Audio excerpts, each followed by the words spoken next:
여러분들께서는 기억을 못 하시겠지만은 그동안의 매주 동안 매주마다 하나님 어떤 분이신가라는 그 주제를 가지고 우리 그 드라마 연속극을 이렇게 예고를 하죠. 저도 예고 말씀을 좀 드리자면 연 목사님께서 말씀을 전해 주실 예정입니다.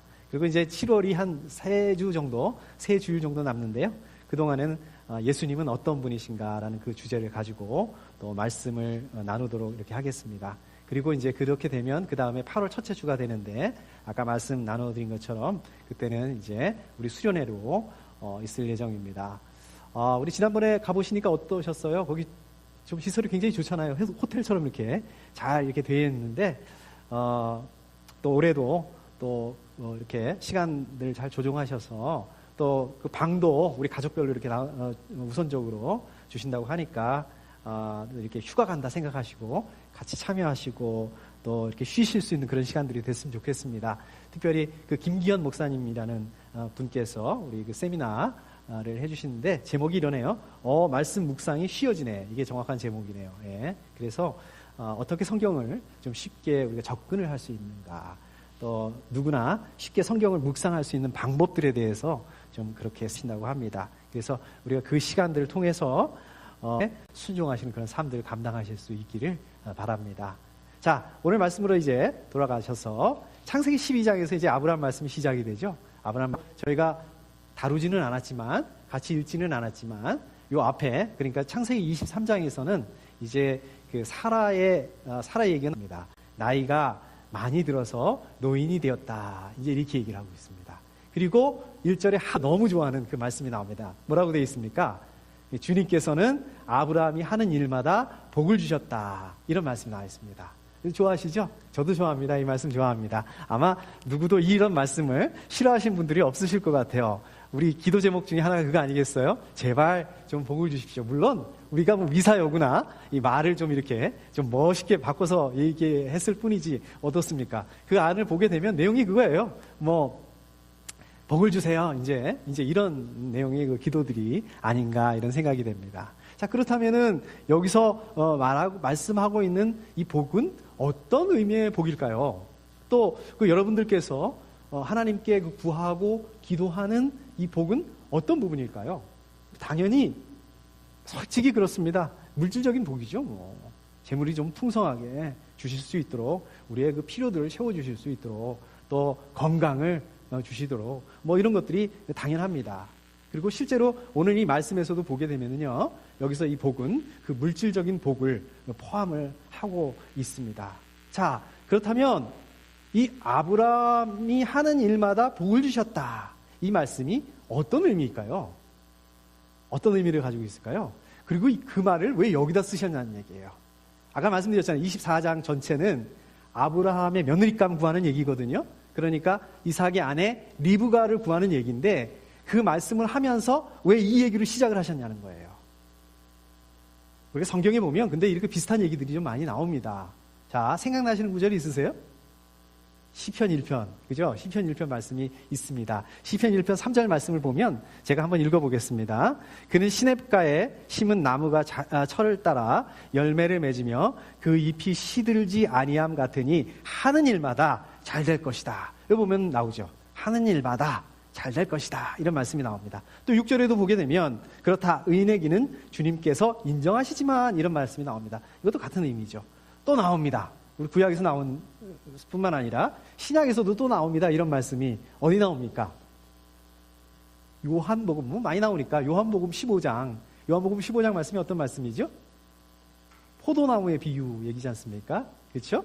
그러면서 요한복음 15장 7절에 이 말씀이 나옵니다. 너희가 내 안에 머물러 있고 내 말이 너희 안에 머물러 있으면 너희가 무엇을 구하든지 그대로 다 이루어질 것이다. 여기도 보면 너희가 무엇을 구하든지 다 그대로 이루어질 것이다. 이거 얼마나 좋아요.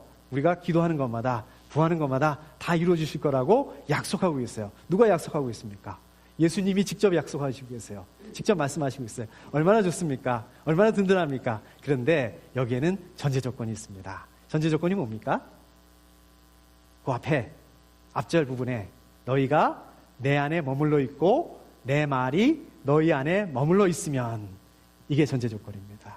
그러니까 우리가 예수님 안에 머물러 있어야 되고, 그 다음에 예수님의 말씀, 하나님의 말씀이 우리 안에 머물러 있어야지 그것이 우리가 구하는 대로 들어주실 것이라는 것에 대한 전제 조건이라는 거예요. 다시 말씀드리자면, 우리가 저와 여러분들이 하나님의 말씀에 순종하고 하나님의 말씀 안에 하나님의 의와 하나님의 가치와 하나님 나라 안에 머물러 있을 때, 거할 때에, 그럴 때에 우리가 무엇을 구하든지 그것을 이루어질 것이다 라고 이렇게 말씀하고 있는 것입니다. 근데 이 말씀은 지금 아브라함한테 하고 있단 말이에요. 그러니까 아브라함에게 이렇게 말씀을 하고 있는데, 아브라함이 그러니까 마찬가지로 적용을 하자면 아브라함이 어떤 삶을 살았다는 말씀인 것입니까? 아브라함이 만약에 하나님과 관계없이, 하나님의 말씀하고 관계없는 그런 삶을 살았다면 이렇게 될 수 없었겠죠. 예를 들어서 아브라함이 남은 신경 쓰지 않아요. 남한테 피해가 가든 말든, 남은 손해를 보든 말든, 그냥 자기가 하고 싶은 일, 자기가 해야 되겠다는 일, 예를 들어서 좀 더 구체적으로 얘기해서 좀 돈이 되는 일을 서슴지 않고 이렇게 했다, 욕심을 부렸다, 내지는 자기 중심적으로 아주 이기적으로 그러한 삶을 살았다, 그런 태도로 살았다, 그랬으면 하나님께서 이렇게 축복하실 수 있었을까요? 이렇게 말씀하실 수 있었을까요? 그럴 수 없으셨겠죠. 당연히 그러지 않으셨겠죠. 그러니까 주님께서는 아브라함이 하는 일마다 복을 주셨다. 이 말씀은 뭡니까? 다시 말하자면 아브라함이 하는 일마다 하나님의 마음에 들었다. 아브라함이 선택해서 하는 일마다 하나님의 생각하고 딱 맞았다. 아브라함이 하는 일마다 하나님의 마음과 부합을 했다. 이런 말씀으로 저희가 볼 수 있는 것입니다. 아브라함이 하려고 했던 일, 아브라함이 세운 그 계획들, 마음 먹었던 것들, 생각들, 이런 것들이 어떻다고요? 하나님의 말씀과 하나님 나라의 의와 가치와 부합하였다. 지금 이 말씀을 하고 있는 것입니다. 그런데 어떻습니까? 우리 잘 아시는 것처럼 아브라함이 원래 처음부터 이런 사람이었나요? 원래 아브라함이 처음부터 하나님의 마음과 이렇게 딱 맞았습니까? 그렇지 않습니다. 아브라함은 창세기 22장 사건, 창세기 22장 사건이 어떤 사건이었죠? 네, 그 아들, 하나밖에 없는 아들 이삭을 번제로 드리라고 하시는 하나님의 그 말씀에 대해서 그것을 순종하고 나서 그 사건을 겪은 다음에 이제 이렇게 하나님의 마음을 알게 되었다는 것입니다. 이렇게 하나님의 말씀대로 선택할 수 있게 되었다는 거예요. 하나님의 말씀대로 하나님의 의에 따라서 판단하게 되었다는 것이에요. 여러분들 혹시 그거 아세요?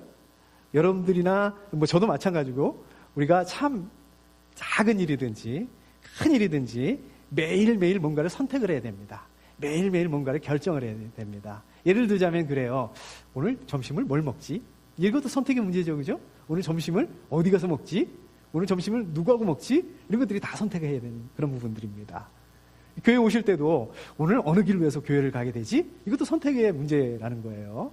또 우리가 이렇게 크게 큰 부분들을 보게 되면 우리 여기 학생들도 있고 그렇지만 학교를 선택을 해야 됩니다. 내가 어떻게 학교를 선택해야 되지? 이게 큰 기도 제목이죠. 우리 직장의 문제도 또 우리가 기도해야 되고 선택해야 되는 그런 문제들이고요. 진로의 문제들. 이럴 때 어떻습니까? 하나님 음성을 들을 수가 있으면 우리가 하나님의 말씀대로 따를 수 있을 텐데 하나님의 그 뜻이 어디 있습니까? 이렇게 구하고 하나님의 음성을 듣기 위해서 간절히 기도하고 그렇습니다. 근데 과연 그럴까요? 과연 하나님의 음성을 들으면 하나님의 뜻을 알 수 있으면 그 말씀대로 순종할 수 있을까요? 저희 딸이 얼마 전에 그 예수전도단에서 하는 그 DTS를 마쳤는데 사실은 저도 20대 후반에 DTS를 했습니다. 그때는 이제 한국에서 제가 직장생활을 할 때였는데요.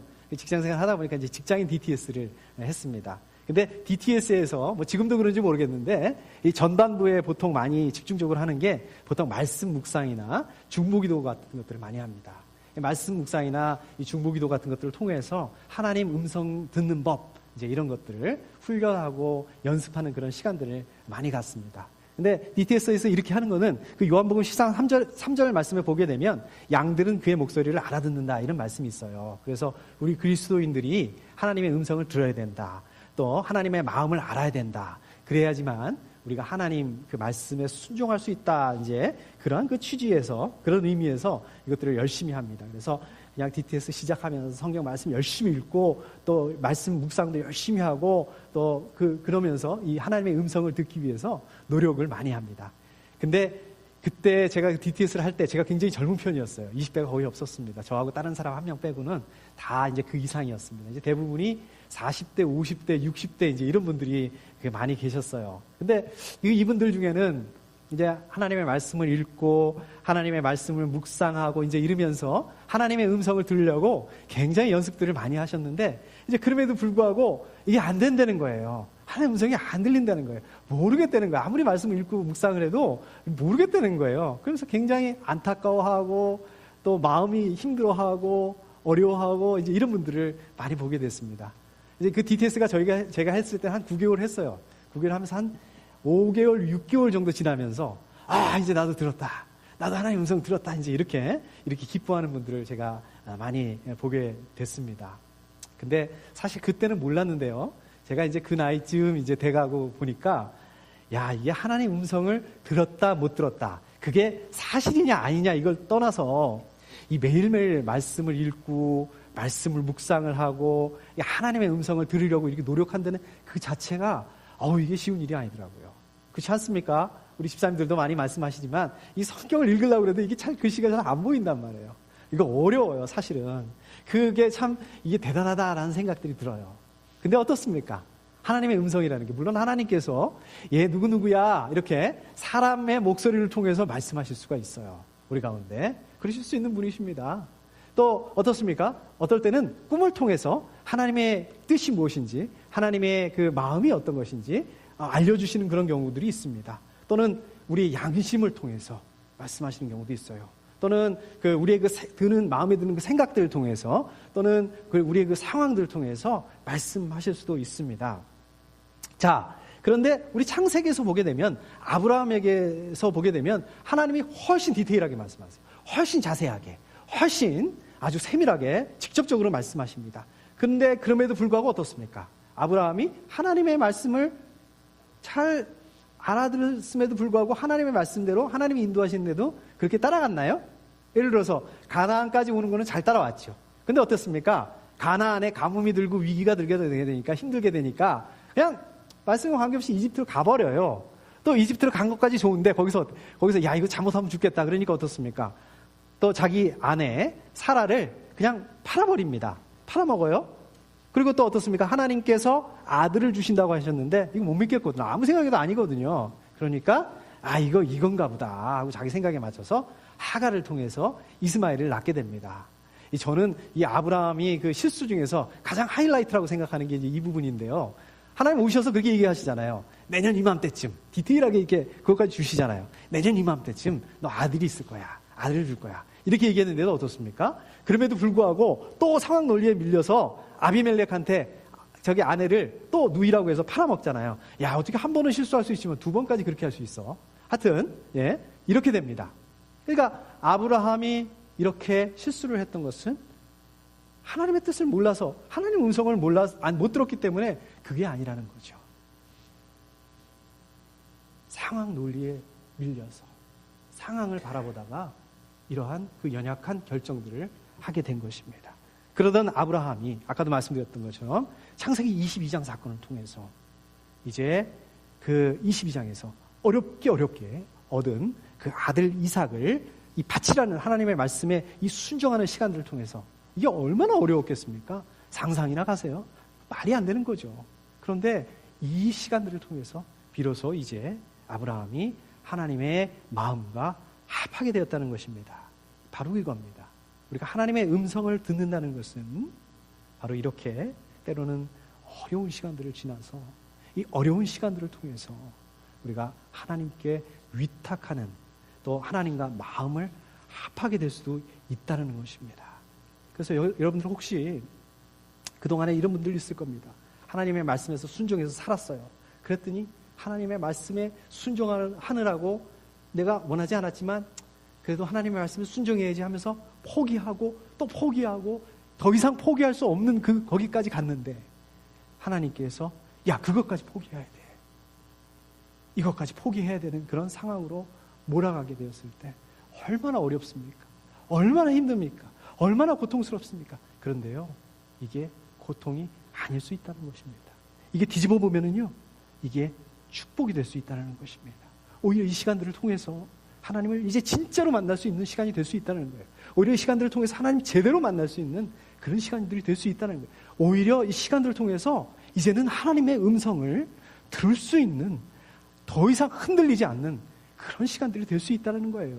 오히려 이 시간들을 통해서 이제 진짜로 하나님과 마음을 합하는, 하나님의 말씀에 순종할 수 있는, 그동안에 그렇게 안 되던 게 오히려 이런 시간들을 통해서 하나님의 말씀대로 살아갈 수 있는 그런 시간들이 될 수 있다는 거예요. 이것을 꼭 기억하시기를 소원합니다. 그래서 결국 이 하나님의 이 마음들이 어떻습니까? 하나님과 하나님의 그 마음과 다른 선택을 할 수 없다는 거죠. 하나님의 마음과 하나님의 뜻과 다른 결정을 할 수 없다는 거죠. 그렇습니다. 그것이 바로 1절에서 말씀하고 있는 주님께서는 아브라함이 하는 일마다 복을 주셨다, 이 말씀의 진짜 의미입니다. 아까도 말씀드렸듯이 여기서 복이라는 것은 물질적인 복을 포함하고 있어요. 그런데 이 복이라는 것이 그 물질적인 그 복이라는 그 차원을 넘어서서 궁극적으로 이제 하나님이 축복하실 수밖에 없을 정도로 아브라함이 하나님의 그 마음과 합당한 그러한 선택과 결정을 하게 되었다는 것입니다. 이 말씀을 일단 1절에서 하고서 이거를 해놓고서 이 얘기를 여기까지 해놓고서 그리고 이제 2절로 들어가는 거예요. 2절부터 4절에 보게 되면 그 며느리 구하는 과정이 이제 본격적으로 나옵니다. 그런데 이 며느리를 구하는 과정에서도 어떻게 했냐? 다시 말씀드리자면 아브라함이 바로 이 하나님의 마음에 합한 그 결정을 하게 되었다. 그러니까 아브라함이 이 과정들을 통해서 이 며느리를 구하는 이 과정들을 통해서 하나님께서 축복하실 수밖에 없는 그러한 선택을 했다는 것입니다. 하나님의 의와 하나님의 그 마음에 합당한 그 선택을 이 며느리를 구하는 과정 가운데서 했다라는 거예요. 그래서 아브라함이 선택하는 그 결정마다 하나님께서 이 축복하셨다는 것입니다. 축복하실 수밖에 없었다는 그 말씀인 것입니다. 2절에서 4절을 보게 되면 이제 종을 부르죠. 근데 거기에 보면 이렇게 되어 있습니다. 자기 집 모든 소유를 맡아보는 늙은 종, 이렇게 얘기를 하고 있습니다. 그러니까 아마도 이 아브라함의 그 종들 중에서는 가장 믿을만하고 아브라함이 가장 신뢰할 만한 그런 종이었던 것 같습니다. 이제 이 종한테 며느리감을 좀 찾아봐라, 이렇게 얘기를 합니다. 그리고 맹세하게 하죠. 뭘 맹세하게 합니까? 가나안 족속들 중에서 며느리감을 찾는 게 아니라 자기 고향 친족 중에서 며느리감을 찾으라고 맹세까지 시킵니다. 자, 그러면 한 가지 좀 궁금한 것이 생겨요. 여기서 아니 왜 하필 가나안 사람은 안 되고 자기 고향 친족 중에서 친척 중에서 이렇게 하라고 그랬을까요? 우리가 그 믿음의 문제에서 보게 된다면, 신앙의 문제에서 보게 된다면, 가나안 사람들은 하나님을 믿지 않는 사람들이니까, 우상 숭배를 하는 사람들이니까 이렇게 생각하실 수 있잖아요. 맞아요. 가나안 사람들은 하나님을 믿지 않았습니다. 하나님을 섬기지 않았고 우상을 숭배했습니다. 그런데 아브라함의 고향 친족들은 어땠어요? 친척들은 그 당시에 하나님을 믿었나요?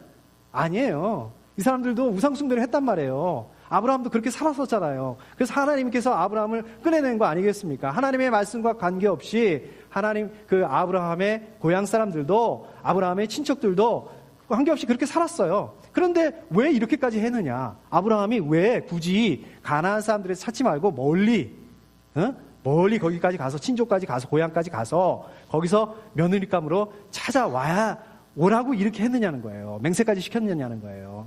그 이제 종이 그러죠. 그 만약에 며느리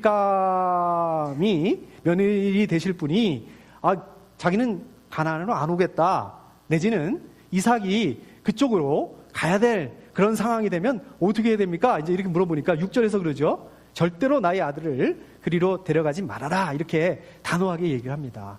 보낼 수 없다는 거예요. 자기 아들은 보낼 수 없다는 거예요. 그럼 뭐야? 자, 정리를 한번 해보면 며느리감을 찾되 가나안 사람들은 안 된다. 가나안 사람들 중에서는 안 된다. 자, 원래 고향 친족 중에서 찾아라. 그리고 그 사람을, 그 며느리감을 가나안으로 데리고 와라. 아들을 그쪽으로 보낼 수는 없다. 자, 이렇게 얘기를 한 것입니다. 왜 그랬을까요? 왜 이거를 이렇게 고집을 부렸을까요? 왜 이런 그 지침, 가이드라인을 줬을까요? 거기 이유가 있습니다. 아브라함이 이렇게 했던 것은요, 하나님이 약속하시잖아요. 네 자손이 크게 번성할 것이다. 그러니까 여기서 자손이라는 것을 봤어요. 자손을 어떻게 이해를 했냐면 아브라함은 혈통으로 이해를 했던 거예요. 자기의 그 후손들, 혈통적, 그 직접적인 그런 자손으로 봤다는 거죠. 그러면서 보게 되면 가나안 사람들은 혈통이 아니라는 거죠. 자기 혈통과 관계없다는 거죠. 그러니까 아브라함은 그렇게 믿었다는 거예요. 그래서 며느리감을 찾는데 자기의 혈연 관계가 있는 그 친척 중에서 찾으려고 했던 것입니다. 그러니까 아브라함의 입장에서는 뭐 하나님을 믿고 안 믿고 우상을 숭배하고 숭배하지 않고 이런 신앙의 차원에서 봤던 게 아니라, 그렇게 그 신앙의 차원에서 하나님의 약속을 이해했던 것이 아니라 그냥 혈통적인 차원에서 하나님 그렇게 말씀하셨으니까 그 말씀을 혈통적으로 이해하고 받아들였다는 거예요. 그런데 중요한 거는 하나님께서 아브라함의 말이 너 말 틀렸어, 그렇게 보면 안 돼, 그게 아니고 아브라함이 틀리든 맞든 아브라함이 그 말한 그 생각들, 그것들을 그대로 받아주시고 인정해 주시고 동의해 주셨다는 것입니다. 자, 또 한 가지 있습니다. 아브라함이 이렇게 종에게 이렇게 얘기했던 것은 또 한 가지가 있어요. 하나님께서 아브라함한테 땅을 주신다고 그랬잖아요. 가나안 땅을 주신다고 약속했지 않습니까? 그러니까 아브라함이 그거를 믿었기 때문에, 그 약속을 확인했기 때문에 그 이삭이 절대로 그쪽으로 가면 안 된다는 거예요. 며느리가 오히려 이쪽으로 와야 된다는 거예요. 그래서 어떻습니까? 만약에 훌륭한 며느리를 찾았어요. 근데 며느리감이 그 약속의 땅, 가나안 나 못 가겠어요, 나 거기까지 시집 안 가겠어요, 이렇게 얘기를 해. 그리고 오히려 이삭이 그쪽으로 가야 되는 그런 상황들이 생긴다고 한다면 그건 안 된다. 아브라함이 이렇게 생각한 거죠. 왜? 여기가, 이 땅이 하나님이 주신다고 약속한 땅인데, 하란이 아니라 여긴데, 이제 그래서 그렇게 와야 된다, 보낼 수는 없다, 이렇게 얘기했다는 거예요. 자, 그러면 아브라함이 지금 종이한테 그 땅 얘기를 하고 있었을 때, 며느리 얘기를 하고 있었을 때, 아브라함이 가나안 땅을 가지고 있었나요? 법적으로 소유될 만한, 이게 내 땅이야, 이렇게 소유권을 주장할 만한 그런 땅을 가지고 있었나요? 가지고 있었다면 얼마나 가지고 있었나요? 그게 아까 23장에서 나온 그 말씀이에요. 막벨라 동굴, 그거잖아요. 그건 사서 가지고 있잖아요. 그거밖에 없었어요. 그게 전부였습니다. 아브라함이 당시에 가나안 땅을 가지고, 땅이라고, 자기 땅이라고 말할 수 있는 땅을 가지고 있었던 것은 그거였습니다. 근데 한번 생각해 보십시오. 하란에는 친척들이 오랫동안 거기서 살고 있었으니까 어떻겠습니까? 거기서는 땅이 있었겠죠. 땅을 소유하고 있었겠죠. 그러니까 사실 따지고 보면 며느리를 가나안으로 데리고 오는 것보다 이삭이 글로 가는 게 낫다는 얘기예요. 오히려 그 실질적으로 그곳에는 이삭이 살 수 있는 그런 땅이 있었고, 먹고 살 만한 것들이 있었고, 오히려 그랬다는 것입니다. 반대로 가나안 땅은 어떻습니까? 여기는 빌려 쓰고 있었어요. 자기 땅이 아니에요. 남의 땅을 빌려 쓰고 있는 그런 것이었어요. 그럼에도 불구하고 그쪽으로 보낼 수 없다는 거예요.